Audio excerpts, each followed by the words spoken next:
Па во секој случај јас сум задоволен од тоа што го видов вчера неофицијално објавено од Министерство за култура.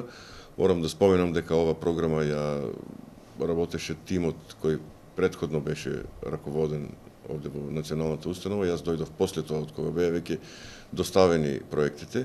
Успеав неколку проекти плюс да наметнам кон Министерството и веќе се најдени во програмата, ќе бидат финансирани.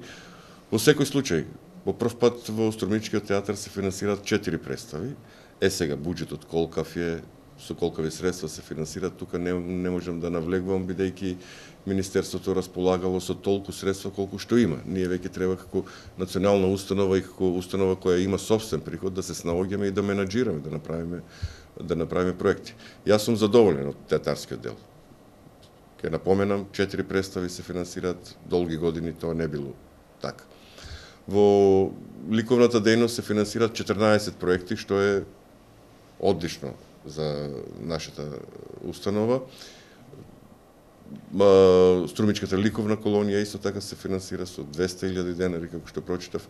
Тоа е солидна сума и мислам дека е зголемена за разлика од минатите години. Од музичко-сценската дејност се финансирани неколку проекти, концерти, финансирано е фестивалот под кулите на Струмица, фестивалот на афоризми и карикатура, фестивалот на источно црковно пеење, така да годинава ќе имаме богата програма финансирана од Министерството.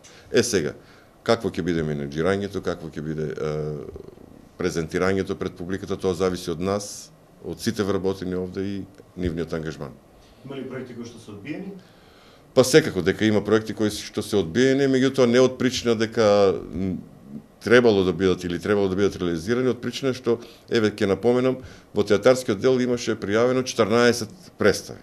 Сега имало, комисијата која разгледувала имала слобода да одлучи кои 4 представи или кои 3 представи, како досега ќе ги финансира. Јас сум задоволен со тоа што одлучили, инаку не се тие одбиени. Во секој случај 14 представи, ниту еден театар не може да подготви за една година.